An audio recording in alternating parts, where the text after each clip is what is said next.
गर्भ में हमने क्या कही थी। टाइम निकाल दिया किसी ने 20 साल 30 साल, याद दिलावे तो भी याद नहीं आवे, उस तरफ मुँह को नहीं करना चाहता कोई भी। लेकिन संत सतगुरु की बात कही ना कि संतों के दरबार में जाइए बारंबार। बारंबार जाने का मतलब क्या है? बार बार जाओगे तो जो वादा किया था तुम भूले हुए वो याद दिलाओगे कि देख भाई, ये दुनियादारी के रिश्ते कच्चे हैं, पक्के नहीं हैं।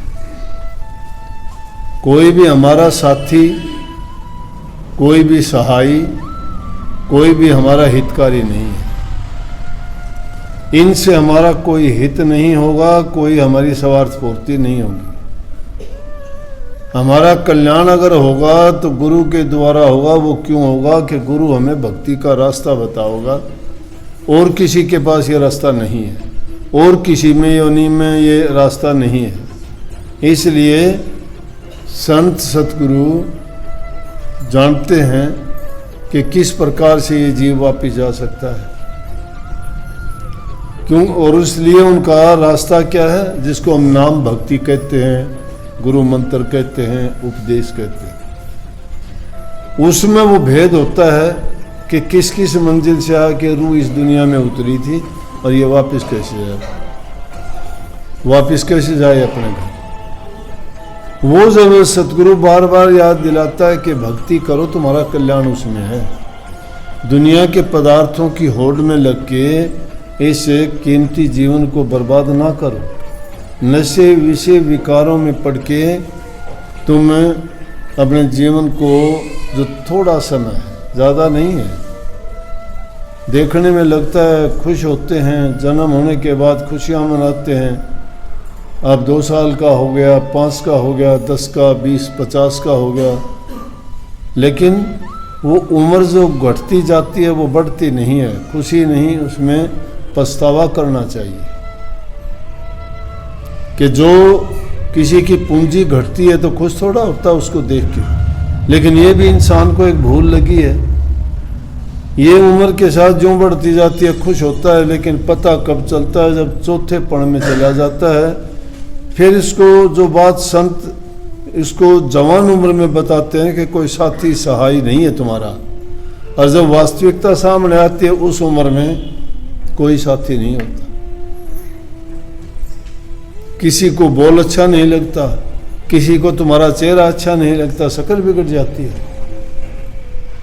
किसी को तुम्हारा उठना बैठना अच्छा नहीं लगता, कितनी अच्छी किसी को सलाह दे लो, कोई अच्छी बुजुर्ग आदमी से कोई बात करना पसंद करता है, उसको कह देंगे तुम्हें पता नहीं है, बैठो, अच्छा अपना काम कर लो, हम अपने आप संभाल लेंगे। टाइम पर उसको कुछ, जब उसको याद आती हो कि मैंने तो अपना जीवन इन लोगों के पीछे यूं ही बर्बाद कर दिया कि मेरा साथी कोई नहीं। इसलिए सतगुरु को सच्चा साथी यूं मानते, उनका उपदेश और उनका दिया हुआ ज्ञान सर्व हर काल में साथ रहता है, हर काल में साथ रहता है। वाणी इतनी अच्छी है, सबसे बड़ी साथी अगर गुरु नहीं है, वाणी साथी। जब भी एकांत में जाते हो तुम्हें और कुछ याद नहीं हो, या जब कोई भी तुम्हारे दिमाग में या तुम्हारे हालात कुछ अच्छे ना हो, उस वक्त में भी एकांत में बैठ के थोड़ा अगर चिंतन करोगे, तुम्हें गुरु की कही हुई वाणी उपदेश याद आ जाएगा। संतों का कहा हुआ किसी शब्द के माध्यम से किसी उपदेश की याद जब आओगी तो आपको यकीन और तसल्ली हो जाएगा और आप उस आफत से बाहर निकल जाए। उस वक्त में भी गुरु सहाय है, उनकी वाणी सहाय है, इसलिए गुरु की महिमा बार बार गाई गई है और किसी ने इनकार नहीं किया गुरु की बात की सहायता की। एक भी अगर धर्म ग्रंथ या इतिहास का कोई एक पन्ना भी बता दो, एक लफ्ज़ भी किसी ने ये कहा हो कि गुरु होना गलत है, ये गुरु शिष्य की सहायता नहीं करता। अब जो दुनियादारी के लोग गुरु की महिमा नहीं जानते, उनके तो पता क्या गुरु क्या है। जिनको संसार की वस्तुओं की चाहत है, उन लोगों को क्या पता गुरु की क्या कीमत है। उनको इस कीमत का पता नहीं लगेगा। जिसके दिल में बिरह का बाण लग जाएगा न, जो अपने घर जाना चाहता है, जो जीव को मुक्त कराना चाहता है, जो इस दुनिया के इस आवन जान के चक्कर से छूट जाना चाहता है, वो गुरु की वाणी को पकड़ता और समझता है। हर इंसान की समझ में आने वाली बात नहीं है ये दुनियादारी के लोग जिनकी मन, सूरत और ध्यान तीनों चीज दुनियादारी की चीज़ों में जिन्हें लगा रखा है, तो गुरु की वाणी तो उनको निक्की फिक्की और नीरस लगेगी। उसमें कोई रस आनंद थोड़ा आता है। 2 मिनट नहीं बैठ पाता नुगरा आदमी। जो गुरु भक्त होगा, प्रेमी होगा, बिरही होगा, जिसको लगन है सच्चे नाम से, वो तो उसके हृदय के कपाट खुले रहेंगे, आंख खुली रहेंगी, एक एक लफ्ज को सुनेगा, देखेगा। वो तो उसके तो ऐसा है जिस प्रकार से हृदय के बंद दरवाजे खुलते चले जाते हैं। इसीलिए कहते हैं कि गुरु अज्ञान का नाश करता है। प्रकाश जहाँ होता है सब चीज़ नजर आने लगती हैं। जिसके हृदय में प्रकाश हो गया, ज्ञान हो गया, समझ आ गई, जिसका विवेक जग गया, उसको भेद आएगा इस चीज़ का। वो गुरु को समझेंगे। और गुरु को कौन जानते हैं? अब मीराबाई का जिक्र किया था। मीराबाई की क्या बात है कि जब आदमी सच्चा बन के लगता है किसी चीज में, दुनियादारी के पदार्थ उसका क्या रास्ता रोकेंगे। लाख कोशिश कर ली उन्होंने। आखिरी वक्त की भी छोटी बात बताऊं कि जब वो ससुराल में भी नहीं गई और गुरु रविदास जी नाम लेके, वैसे कृष्ण जी की पुजारी थी, उनको मानती थी। ससुराल वाले आए कि ये तो ठीक नहीं है, उच्च घराने के हैं, यूँ नाचती फिरती है, साधुओं महात्माओं के संग में रहती है, ये अच्छी बात नहीं, हमें बुरी लगती है।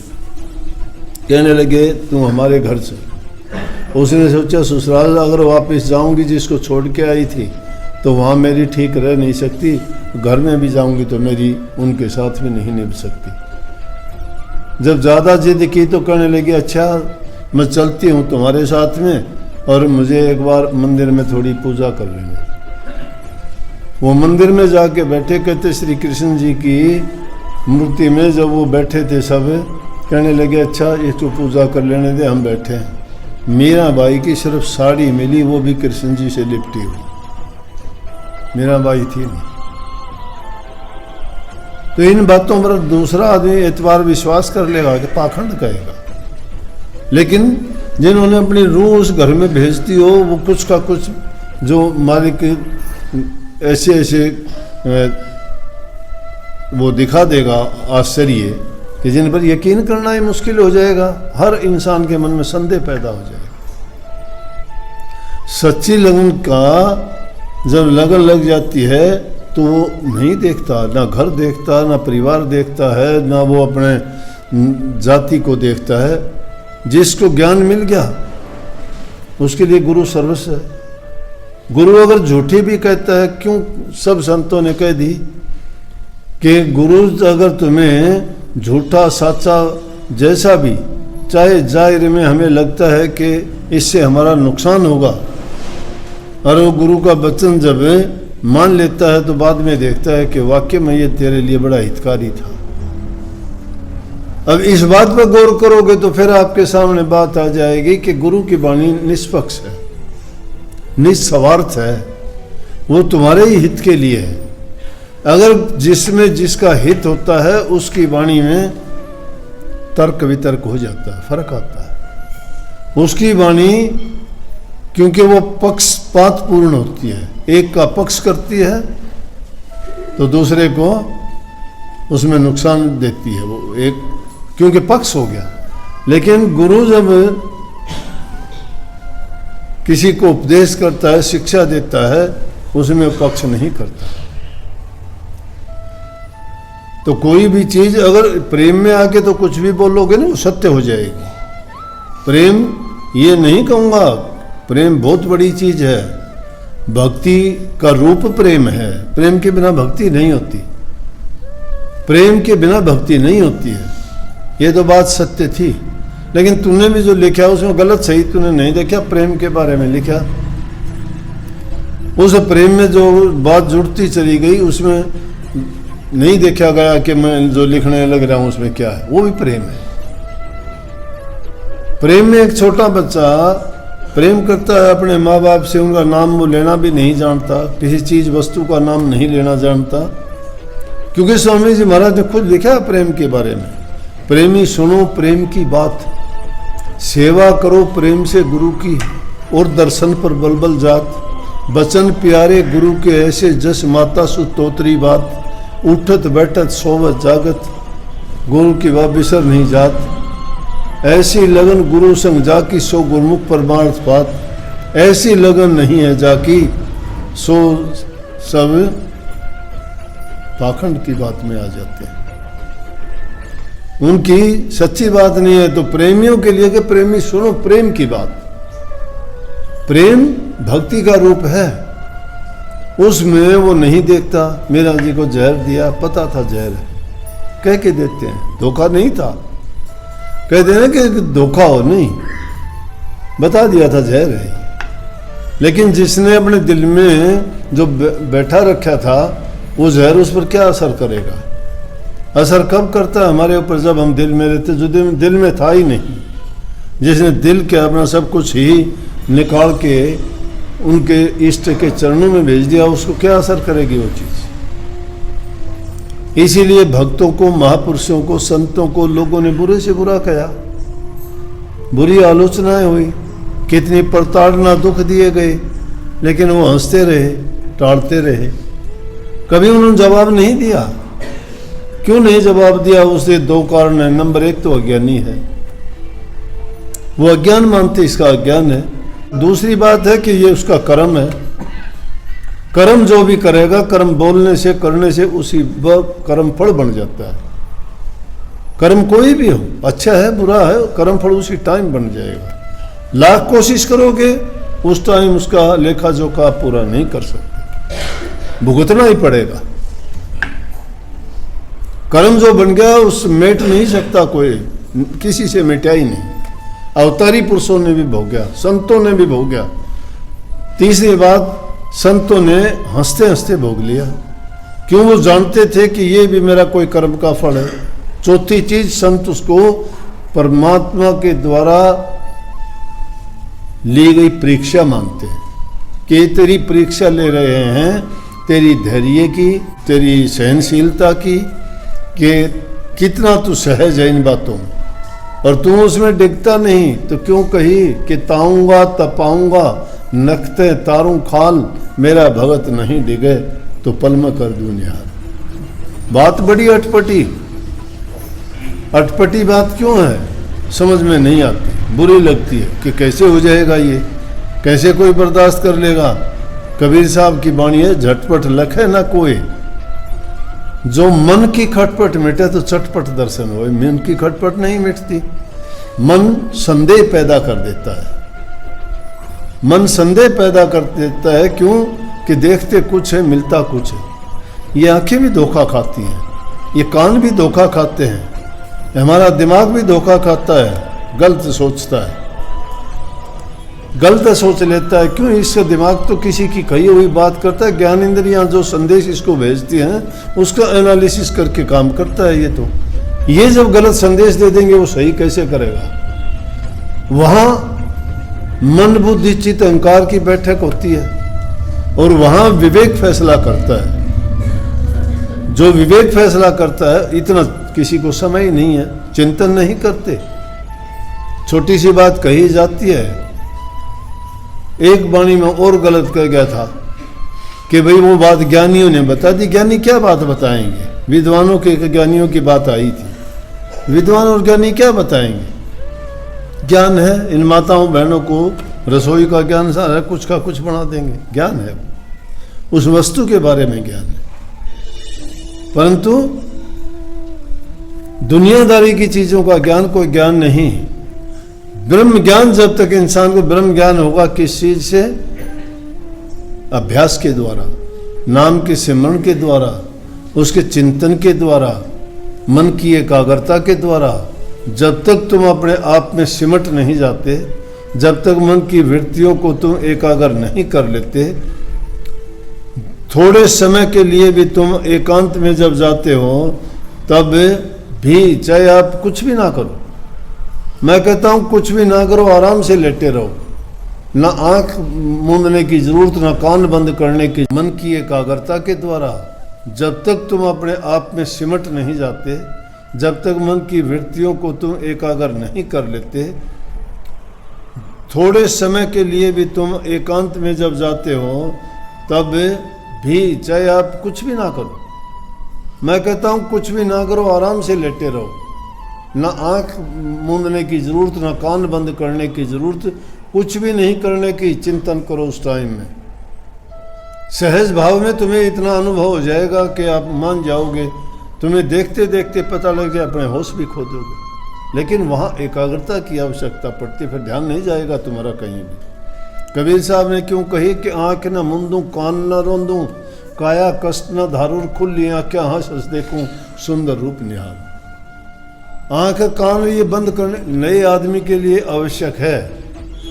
जब आदमी उस तरीके पे, उस लाइन पे जब उसकी गाड़ी चढ़ जाती है, फिर उसको इधर उधर देखने की जरूरत नहीं, फिर उसका भटकाव मिट जाता है, सिमटाव आ जाता है, उसका ठहरना सीख जाता है। जब तक ठहरना नहीं सीखते, मन भागता है, तब तक ना कोई ध्यान है, ना कोई ज्ञान है, ना कोई समझ है, ना कोई समाधि है। समाधि का हो जाना शिथिल हो जाना है। समाधि तो मरे हुए आदमी की होती है, नहीं कहते उसकी समाधि है ये, लेकिन हम जिंदों की समाधि लगाना बताते हो। समाधि कब लगेगी, समाधि कब लगाते हो? बैठते हो, समाधि तो होती नहीं, और कुछ सोचते रहते हो। समाधि वाला सोचता थोड़ा, सोच खत्म हो जाती है समाधि वाले की। उसका तो हिलना डुलना सोचना सब बेफिक्री हो जाती है, जैसे मिट्टी शिथिलता आ जाती है। इसलिए जब तक ऐसी शिथिलता नहीं आती, तब तक हमारे जबान से कहना गलत है। हाँ, वो जब आ जाएगी ना, फिर बैठे रहो, लाख आदमी बैठे रहो, तुम बात करते रहो, कोई असर नहीं पड़ता। क्योंकि तुमने जाना, अब आप देखो ना, आपका अभ्यास करते करते घर में रहते हो, तुम्हें पता है कहाँ रसोई है, कहाँ तुम्हारा स्टोर है, कहाँ तुम्हारा लिविंग रूम है, और कहाँ तुम्हारे और दूसरे सामान रखे हैं। तुम यहाँ बैठे बैठे भी, सत्संग सुनते सुनते भी उन चीज़ों को अभी देख रहे हो, क्योंकि अभ्यास उनका इतना कर लिया कि रोजाना। इसी प्रकार से अगर हम शुरू में कुछ समय के लिए बड़े गौर के साथ दुनियादारी के पदार्थों से अपने विचार मन को हटा के और उस ओर लगा देना चाहिए, लेकिन व्यर्थ की चिंताएं इंसान को नहीं टिकने देती। चिंताएं मैंने व्यर्थ क्यों कही? मैंने व्यर्थ इसलिए कहा, उन चिंताओं को तुम्हारे करने से कुछ होता नहीं है। कोई भी काम होता तुम चिंता करते, उससे होने से समर्थता है क्या कोई? वो चिंता करने से बढ़ता नहीं कुछ भी, चिंतन से बनेगा। चिंता से तो और ज्यादा तुम्हें परेशानी हो जाएगी, लेकिन चिंतन करोगे, सोचोगे, और सोच के बाद जो परिणाम होगा वो सही निकलेगा। लेकिन तुम्हारे सोचने से कुछ नहीं बनता। तुम सोचते हो मैं सोचूं राजा बन जाऊं, कैसे बन जाऊंगा? चिंतन करो, मेहनत करो, मेहनत करूं, छोटे काम से लगूं, बड़ा हो जाऊंगा। ये चिंतन है, ये चिंता नहीं। बैठे बैठे जो इंसान मेहनत नहीं करता, कर्म नहीं करता और कर्म कमाता नहीं, तब तक उसको कुछ मिला नहीं करता। सीधा का सीधा कोई उच्च दर्जे पे नहीं बैठ जाता, पहली पीढ़ी पर कदम रखना ही पड़ेगा। लेकिन ऊंचे चढ़ने की बजाय अच्छा है कि जमीन पर ही बैठे रहो। जो नीचे बैठता है वो गिरता नहीं है कभी भी। इसका मतलब है अभिमान ना करो किसी चीज का, अभिमान को त्याग दो। जिसको अभिमान नहीं है, किसी से अपेक्षा ना करो। अगर तुमने अपेक्षा कर ली कि ये मेरे से राधा स्वामी करेगा तो मैं जवाब दूंगा, तो अगर मैं 2 दिन तो करूंगा, तीसरे दिन नहीं करूंगा, आपको उसी दिन मन में और कुछ आ जाएगा, क्यों नहीं करेगा? वो तो रोजाना करता था। किसी से अपेक्षा ना करो।